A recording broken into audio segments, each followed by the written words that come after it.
Welcome back to the channel. I'm Lady Nika. We're gonna do something we don't normally do around these parts, or at least we ain't did in a while. We're gonna do a veggie soup because I'm pushed for time today, and I just wanted to make sure that I was able to come in and give y'all these reviews that you want. Okay, so we're gonna veggie soup. Love and Hip Hop Hollywood, and believe it or not, we're gonna veggie soup Too Close to Home too. If I haven't, yeah, we're gonna do Too Close to Home. Alright, I'm sorry it's like that, two different types of shows, but like I said, I'm going to push for time, so I'm going to try to get through both of them. This is a veggie soup. First part of the veggie soup is Love and Hip Hop Hollywood, Season 3, Episode 5, Now or Never, okay? And we're going to start right back off at that little meet and greet they was having, A1, and you know, steak sauce, and both the lyricals and tricks from Players Club. Okay, now they both was acting a fool, so security make them leave. Once security makes them leave, he finally presents Lyrica Jr. with that ring that he wanted to present her with, upgrade engagement rings. And of course she acted like it was the Hope Diamond, and I guess, you know, if you're in love and happy, child, that's what goes on. Okay, I said okay, Cuban zirconias are what's in style on reality TV today. Now we got Pierce Face. She in the studio with double stuff now, you know, and unless it was auto tuned down, I guess she can carry a tune or whatever. I ain't gonna knock her down for that. She telling double stuff that, you know, old girl Kyrie, what her name, Kyrisha, she been hitting her all up on you know, on her social media sites, and you know, basically stalking her, and she even did a diss track to the girl and all that, you know, just idle ass threats. Well, double stuff say she hoped that whenever they run into each other that she ain't there, and well, that she is there. I guess she gonna call herself gonna help somebody. Okay. Pierce Face tell us she gonna be performing an open mic night, and she done put that on social media so all of her friends can come out and support. Now, excuse me, but if you just told us that old girl Kyrisha is harassing you all up on all your social media sites, why would you announce that you gonna be at the my lips ain't got nothing on it, but why would you be announcing that you having this here this showcase? You gonna be at this open mic night? You did it so y'all can have the run-in that y'all later on have, but we gonna play like we don't understand it, okay? Now, you got Plastique and Rosa Acosta. You know, Rosa is probably not playing, but we all know Plastique is playing, you know, gay for pay or whatever, you know. Plastique go to see Safari, and they swapping spits too, okay? My first thought is all y'all need to go get tested if you really want to know the truth, because this is absolutely fucking ridiculous. Then we got this scene where it's Neil Diamond, double stuff, and Plastique down to the dance class. Now you could tell Plastique so used to this she ain't used to this new body yet, because she can't hardly move. Double stuff, I don't know what you hear. Girl, you supporting Cass this season, huh? Because we haven't seen you go in the studio and make not one attempt to make an album or a single. Girl, a mixtape, anything. Can we get something from you? But anyway, they give Plastique the opportunity to tell them that, look, hey, guess what, y'all, I'm dating too. So of course they want to know. Now, she said Rosa Acosta, nobody had a problem with that. Double stuff like, oh, I know her, she cool and everything. But child, when they said so, when she said she was also messing around with Safari, you could have sworn that Safari was the worst thing since slavery, because them girls talked about him bad. And had it been coming from someone who wasn't around here actually thinking that dating a man who would sit his ass in a crib with tattoos all over his face, now he wearing makeup trying to, you know, as he work on trying to get that off his face, I might could take you serious if he wasn't in a serious relationship with him. But girl, please. Neil went to talking about he's an opportunist, you know. Double stuff talking about, oh, he, you know, all that shit he did to Nikki, I don't think that he'll be a good match for you, but we gonna see, and all of that on mess. Bottom line, they wasn't here for Safari. And not for nothing, like I said, I always have to, I accept all advice, okay, all advice, but I also have to take into account where that information is coming from. And I'm being told that the nigga that I'm messing with, or the ninja, excuse myself, I'm gonna stop using that word as best I could. But the ninja I'm with, or one of the ninjas I'm with, y'all running him down when Tierra Marie, aka Double Stuff, you need to be in a studio somewhere and stop being a supporting cast, because if you don't up this storyline, you won't be a part of season 4. And Neil, like I said, until you get a man that is not sitting up in a crib playing like a child, talking to you crazy all through social media, then you can give me some advice. But until you rectify some of that, we have nothing to discuss, okay? They telling her that she need to come clean about what she doing, because juggling two at the same time ain't gonna work, okay? I guess she gonna tell him eventually. Now we got Lyrical Jr., Steak Sauce, Ray J, and Princess all down at the skating rink. Real nice looking little skating rink, you know what I'm saying? A1 got on his pearls, you know, like he always do, just eccentric. And it's Lyrical starts talking about the problem that Lyrical Senior and Trixie have with each other, you know. And basically Princess is saying, you know, you want your parents to try to get along, especially since y'all are going to be a blended family. It's going to be kind of awkward if they don't get along. What about holidays and birthdays? A1 wants to just, aka Steak Sauce, he wants to elope or whatnot. And Lyrical Jr. looked like she had never heard of that idea before, but looked like she thinking about it, considering that she know her parents, his mama and her mama ain't gonna get along. Now let's go to open mic night, okay? Because Shonda down there, she limp syncing for her life, looking like the struggle is real. Double Stuff there as well, looking like Sunday school teacher #1, like she always do. And after Shonda performed, her and Shonda talking about, you know, they just running it about the performance and stuff. The MC ain't give a damn, baby, because he announced coming all the way from Chi-Town. We have coming to the mic is Kyrick. Yes, baby, Kaisha is now Kyrick, okay? Kyrick. Girl, sit your ass down somewhere. She basically said, tell us, look, since she ain't listening to me, she won't sit down and have a one-on-one grown woman conversation with me. Well, maybe she'll listen to the words of this song. And basically, it was her diss track talking about she been messing with this man for 12 years. Every time he mad at you, he with me. That's holidays, weekends, birthday, whatever, child.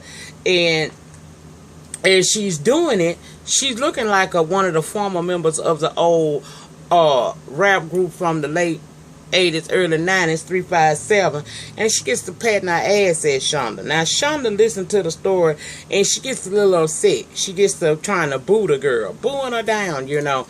And Kaisha said that she bet Shonda won't come over there. No, Shonda said, I bet she won't come over here. Well, child, she act like a linebacker from in the NFL. That girl ran right on over there, and next thing you know, they into it. And it's a battle of, it look like Kyrick or Kaisha, whatever you want to call her, had in a headlock or something. Now, I don't even know if that lick, that Double Stuff tried to give her even connected. I ain't certain about that. All I know is, child, the girl good performance wig came off her head, and I said, that was your good performance wig? Girl, this look better than the good performance wig, and this here is my hustle, get your motherfucking work on wig. I don't know. Child, I said that is ridiculous, but she did snatch her wig off, and she had a nice little old Cleo cornrows and her little gel down baby hair, because y'all know them girls from Chi-Town love to try to gel down that hair and call it baby hair. Andrea Kelly started that with them girls, and she got real baby hair. Some of them just be reaching. But anyhow, they wind up separating them, took old Shonda off. They told her off like she was a little kid or something or another like that. I said, Mona, girl, you is the MVP of making them holler for any kind of dollar, okay? Now we got Fizz and Steak Sauce down there, and they having drinks, and Safari show up. See, Safari want to ask a couple of questions. He just want to know from Fizz, you know, why y'all stop talking, because I know you used to date Nikki. Well, instead of Fizz just saying that we had a difference of opinions and we went on our separate ways, he wants to elaborate like a messy bitch will do. He was talking about she ain't have time, you know, he'll see her 1 minute, then it'll be weeks before he hear from her again. Now, instead of Safari just taking the information in and using it to whatever, you know, uses that he could possibly have for it, he decided he won't say, well, you know, that's pretty much what she doing to me too. She hot one minute, cold the next. Fizz miss ass gonna say, well, it's probably somebody else involved, which gets the wheels in his head turning. Okay. Safari said he a one-woman man. He ain't trying to, he ain't trying to thought it out through the rest of his life, okay? Well, if he say, well, maybe you need to have a conversation with her because based on what you're telling me, it sounds like it is a third party, okay? Now, Lyrical Senior, aka Minion Built, she is performing down at this club, and I ain't gonna lie, all jokes aside, that lady can sing her face off. I can understand why she was in the business. I don't understand why she ain't go further, because that lady can sing. But afterwards, she sat down with her daughter, Lyrical Jr., and, old Minion notices that she got a different ring on.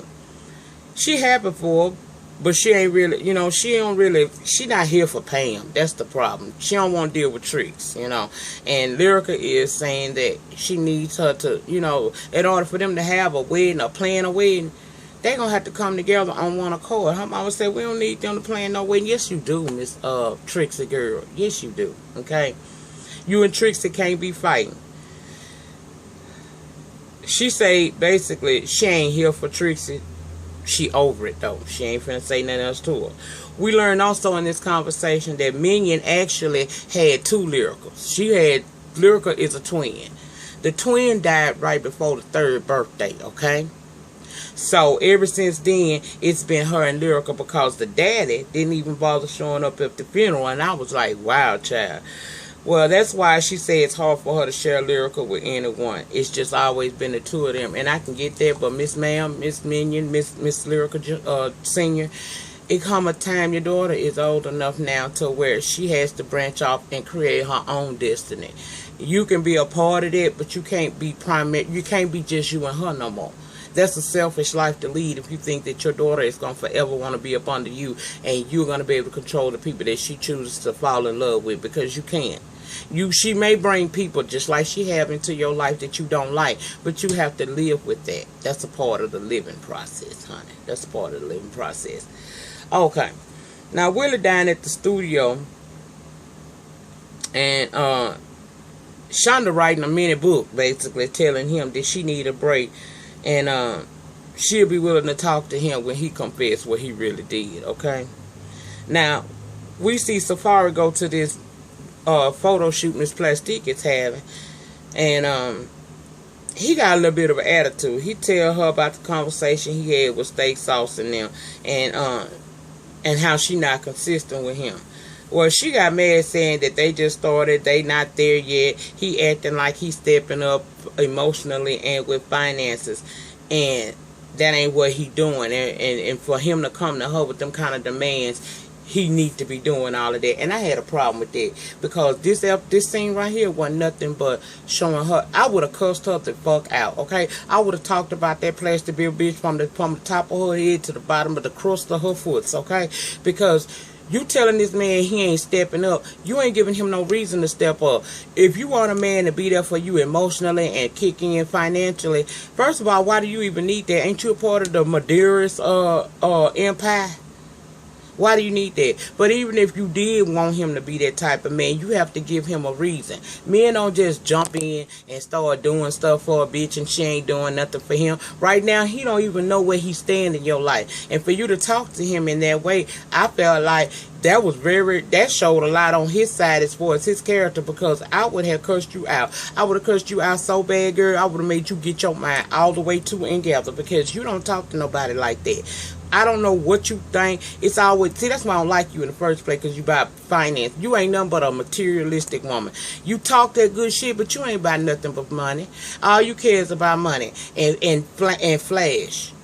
You ain't really trying to be serious with this dude at all, and you need to just come clean. But I understand you trying to make this season check and do what you got to do. But I just felt like the way she talked to him, she basically emasculated the hell out of him, and it's sad that he took that. But okay, that says a lot about his character. He just don't really want to cuss a bitch out, because I would have closed my eyes, and when I opened them back, I would have probably been at the crust of that bitch puss, because I already talked about it from my head to the toe. If you want this man to show up like that and show out, then you got to give him a reason reason too. Your ass ain't good enough, honey. Anybody can get an ass like you got. That ain't a cornbread fed ass. That's an ass you go down there to the damn doctor's office that he inflate your ass full of them silicone. And I would have read the silicone out your ass that day, boo. Now I'm just saying.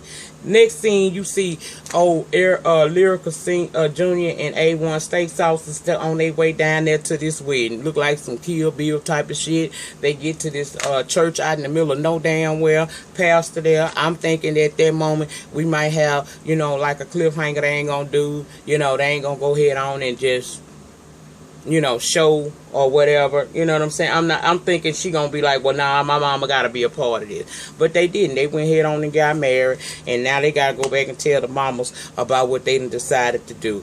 15:35. Okay, I'm not gonna put this in a gumbo. I'm gonna do this separately since I still got a little time. So in the meantime, in between time, please like, comment, subscribe. I'm sorry about this quickie review, but a bitch is on the move today. Peace.